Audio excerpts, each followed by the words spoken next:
Tu vas donc voir ta chère Tasha. Ouais, je la préviens quand même avant de débarquer chez elle, quand même. Ah mais non, elle m'a dit qu'elle m'enverrait un message quand elle serait dispo. Donc Oui, d'ailleurs, j'ai en oublié, attendant, mais je vais au... effectivement, au moment où tu sors, tu t'aperçois que tu as effectivement un petit texto. C'est bien foutu. Je regarde. Bah, tu vois un message de Connor Ah, qui te dit je suis peut-être sur un semblant de piste, pas de quoi s'exciter. Je te tiens au courant quand j'en sais plus. à n'importe quelle heure du jour ou de la nuit. Je t'en prie. Il t'envoie un bon, ça peut attendre. On n'est pas, y a pas le feu, voilà.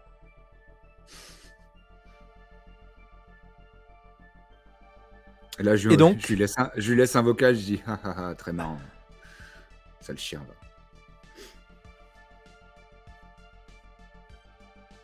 rappelle-toi que ta vie est entre mes mains, Pomar. Tu finis par avoir un autre message quelques minutes après, alors que tu es en train de monter sur ta moto et que tu te demandes où tu vas bien pouvoir aller. Rôder en attendant. Et c'est un message de Tasha qui te dit ma journée est libre, tu passes quand tu veux. J'arrive.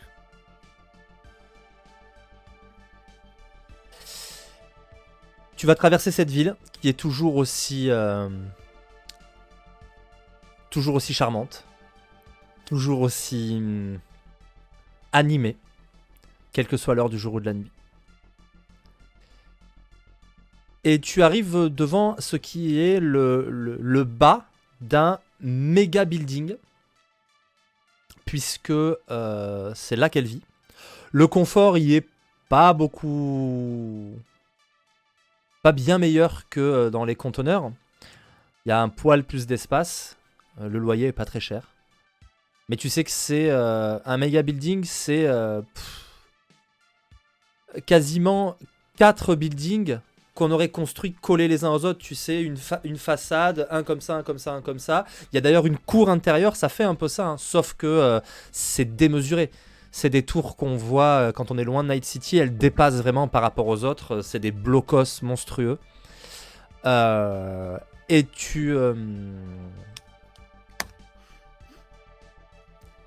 tu te présentes devant l'ascenseur, puisque là, pour le coup, il n'y a qu'une grande cage d'ascenseur pour accéder aux premiers étages. Il y a des mecs qui trafiquent, qui discutent sur ces grandes marches qui mènent. Il y a un Vandit sur le côté. Il y a un espèce de petit marchand de nouilles qui se fait plus ou moins rabrouer par un client pas content qui dit quoi, c'est ça que tu vends à ce prix-là? Il le balance. C'est des édices foutus en l'air. Il se barre. Le gars n'ose trop rien dire derrière son boui-boui. Je fais un petit pas vers le Vendit. Ouais. Est-ce qu'il y a des fleurs artificielles dans tout dans le genre? En ce moment, on est 10.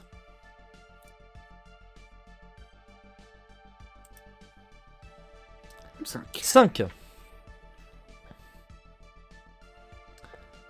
Combien as-tu en chance? Combien ai-je en chance? Alors, si c'était moi qui Chat. avais fait l'affiche, j'aurais pris beaucoup plus, mais j'ai 4. Eh oui, mais tu ne peux pas avoir. Non, D'ailleurs, parce que je me connais. si ton personnage était chanceux, ça se saurait. Ouais. 9.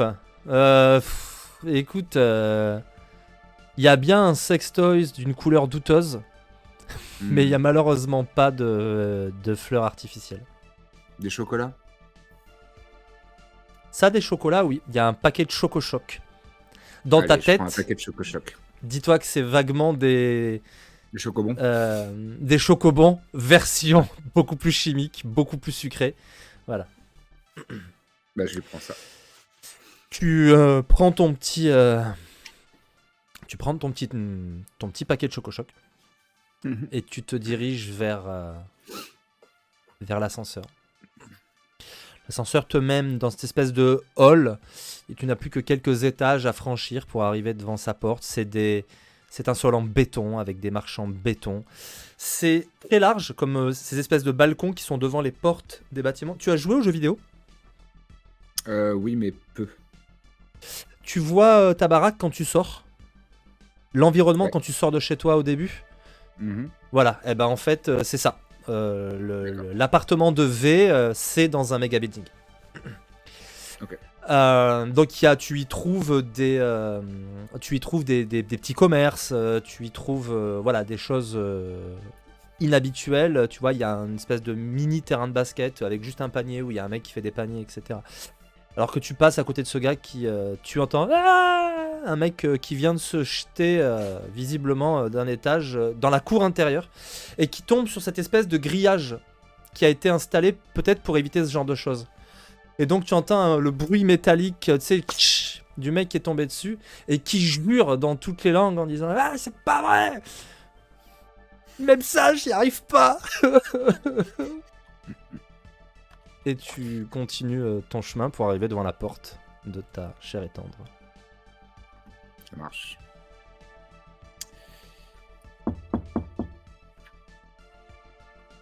Oui, 1 minute, j'arrive.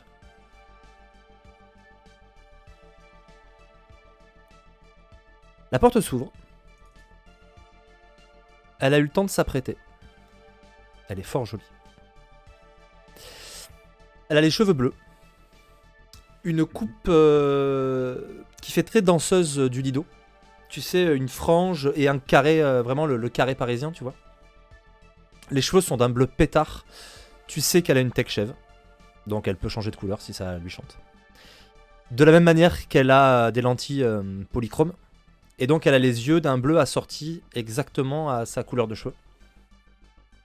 Et un bleu oui, qui fait vraiment pas naturel du tout. C'est pas les yeux bleus de personnes qui ont les yeux bleus. C'est un Non, bleu c'est bleu clair, quoi. pétard. Ouais, c'est ça, exactement comme c'est. Oh là là, tu viens de citer mon bleu préféré, je trouve hypnotique cette couleur.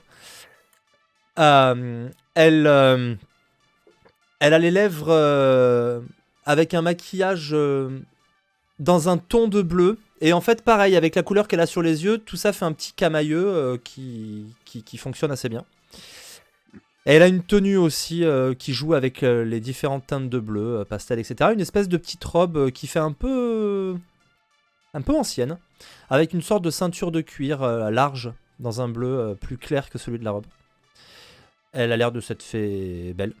Chez elle, pareil, c'est relativement propre. Et elle t'accueille avec un petit sourire inquiet. Clive, rentre, je t'en prie. Installe-toi. Je rentre. Et je lui sors les Choco Choc. Elle saisit le paquet. Ah, C'est pour toi. c'est gentil. J'adore ça en plus.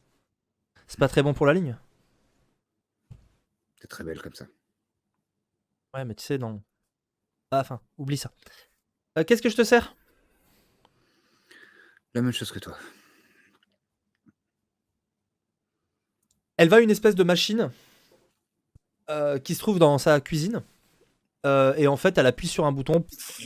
Ça fait un bruit chelou. Et puis, quelques minutes après, elle te tend cette boisson chaude. Ça a l'air d'être un genre de thé. Elle s'est fait la même chose. Merci.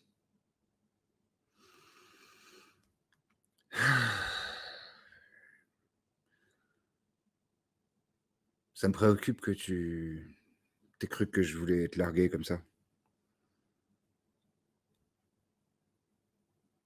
Je C'est sais pas mon pas genre, gérer tu sais. les mauvaises nouvelles, je suis désolé. Puis tu sais, on vient de se rencontrer. T'es au courant pour mon boulot depuis pas si longtemps. Et j'ai l'impression que t'es un mec super ouvert, mais bah, j'ai vu quoi. Que ça passait pas tout seul non plus. Non, mais Et puis c'est. Je m'attendais pas à ça, c'est tout. C'est. Ouais. je suis désolé. Non, non, mais sois pas désolé. C'est pas à toi de t'excuser. Enfin, c'est moi, j'ai mal réagi, mais c'est- En fait, il faudrait pouvoir se désactiver une partie du cerveau et je sais pas faire ça.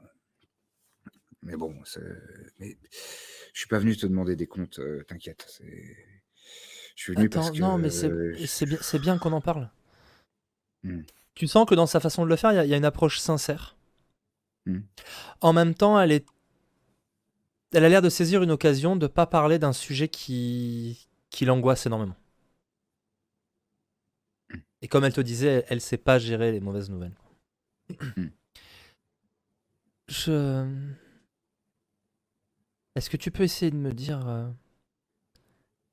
qu'est-ce qui t'embête vraiment? Est-ce que c'est de la jalousie? Est-ce que tu t'es Non, inquiète non, pour moi? Est-ce que tu... Je sais que tu essaies de passer outre, mais cette petite partie de ton cerveau là, c'est quoi? C'est important pour moi, tu sais. Ah ouais, c'est plus que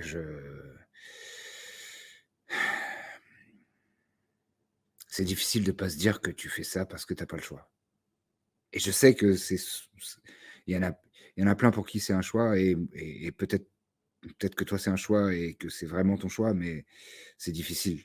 Heu et je sais que j'en ai connu qui disaient que c'était insultant qu'on pense ça et je les comprends, c'est délicat, je sais pas, je je veux pas dire Tu de sais, trucs moi, qui c'est te pas vraiment mon choix. Enfin, même celles qui disent c'est leur choix, je suis pas sûr qu'on se réveille un jour en se disant, hey, quand je serai grande, je ferai ça, ça a l'air trop cool. Tu vois, pourquoi pas, hein? De toute façon, est-ce que c'est mieux que de enfin, il y a bien pire comme travail. Mais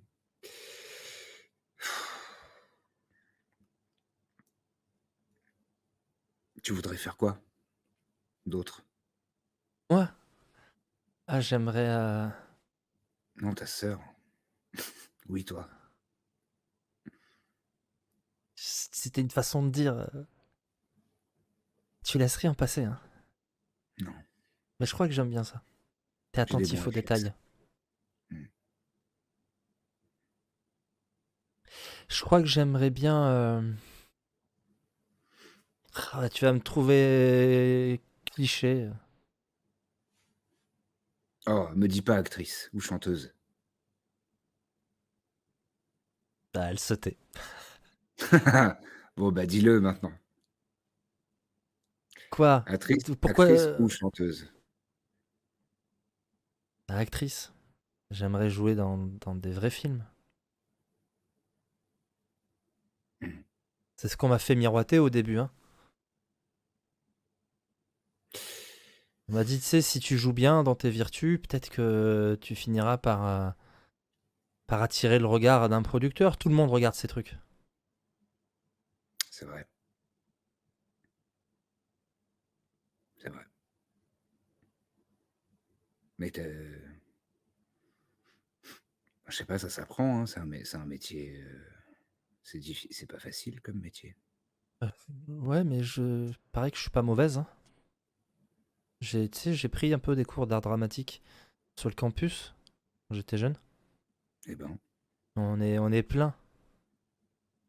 Et il y en a qui disent que, de toute façon, mis à part apprendre à faire les pickpockets, ça sert à rien comme cursus. Peut-être qu'ils ont raison finalement. et tu as des contacts? Pas que dans les DS. Mmh. Enfin, tu sais, celle dans laquelle je tourne, quoi. Elle a pas l'air de Ouais, vouloir ouais. lâcher le mot quand même. Oui, oui. Elle a quel âge? Je sais. Elle a 23. Elle est Mmh. jeune, hein. Elle est jeune. Enfin, toi, tu imagines avoir quel âge et à quel point ça te dérangerait ton personnage, la différence d'âge. Toi, tu imagines ton perso à quel âge? Bah, 35 ans. 35 et la Donc différence 23, d'âge c'est le ouais. gênerait? Non, non, bah dis-moi.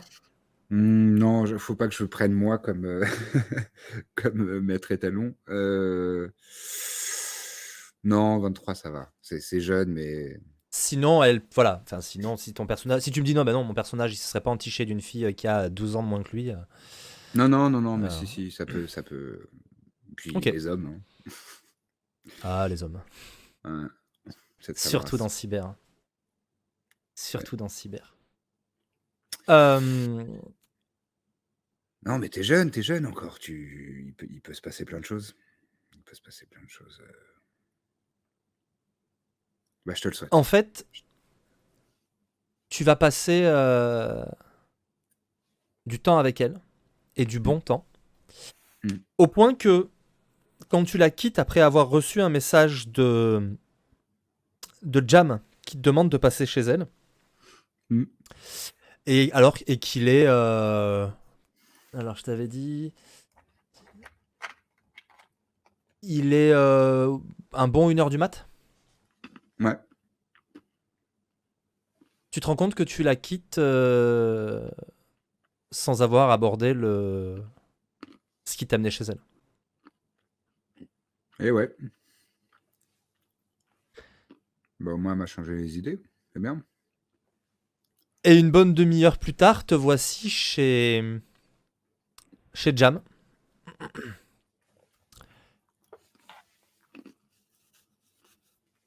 J'entre, comme d'habitude, sans toquer, parce qu'on a nos Ouais. habitudes.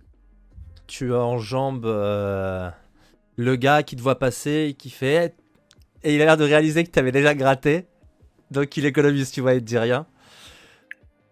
Et tu te retrouves devant le Jam quelques minutes après. Ok. J'ai des news.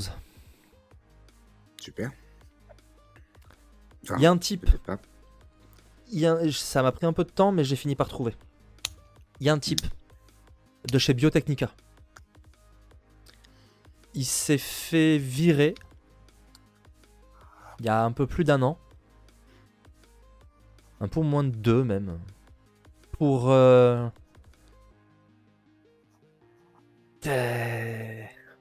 des soucis éthiques. Et alors quand Biotechnica vire quelqu'un pour des raisons éthiques, à moins que le gars se fasse des sashimi avec des nourrissons, j'ai du mal à imaginer ce que ça peut vouloir dire manquer à l'éthique selon Biotechnica. Ouais. C'est quoi? T'as son nom? Ça n'a pas été facile, mais j'ai fini par le trouver. Seul problème, il s'est fait virer.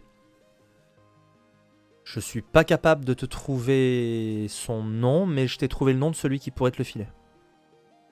D'accord. Enfin, pardon.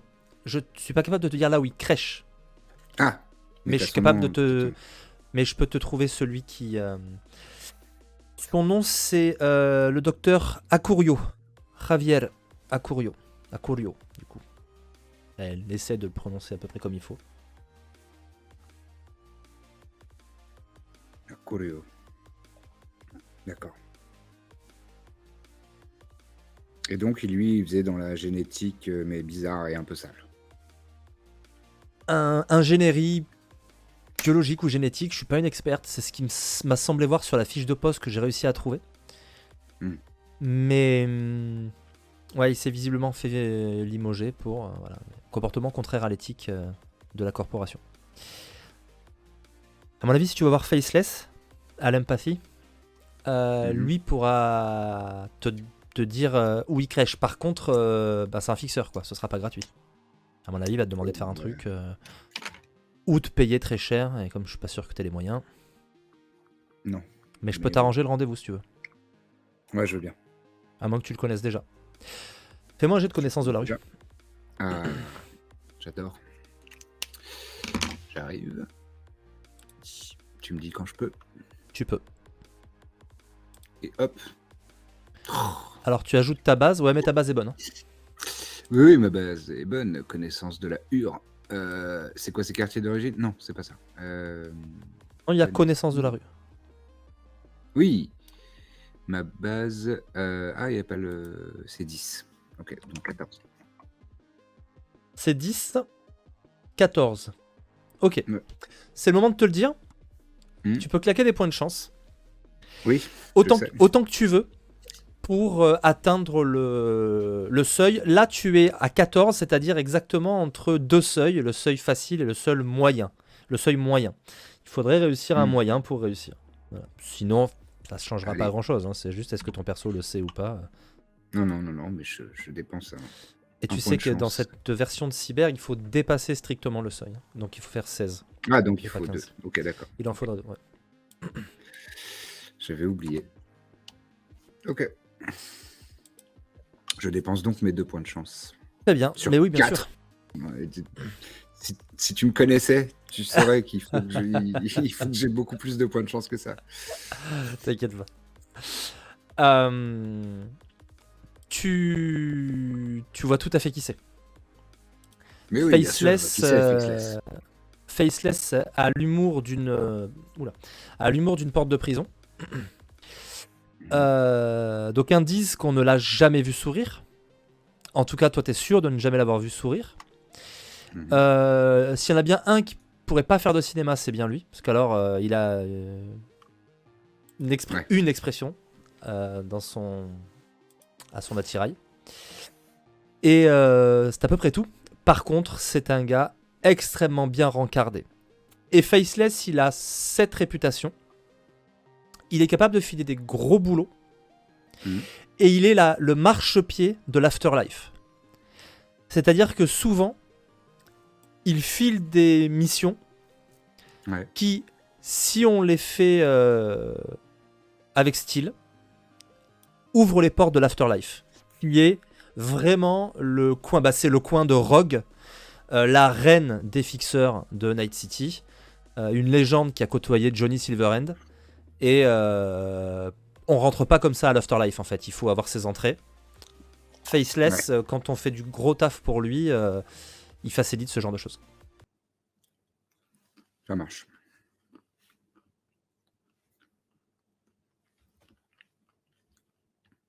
Eh ben, je me dirige à l'empathie. Ouais. Ok. Et quand tu pars, voilà, elle t'entendra juste. Dis pas merci surtout. La porte se claque. Et tu pars avec ta moto. Tu peux me refaire ton petit bruitage de tout à l'heure qui était incroyable. Je sais pas si c'est le micro, mais ça marche très bien. Ça marche très bien. Et tu finis par arriver. Donc là, il faut aller vers Watson.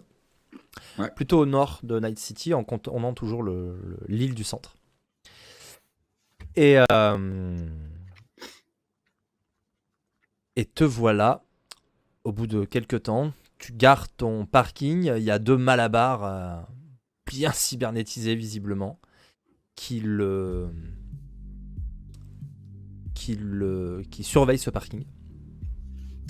Quand ils te regardent, c'est très marrant. T'arrives, il y a ta démarche, il y a ton style.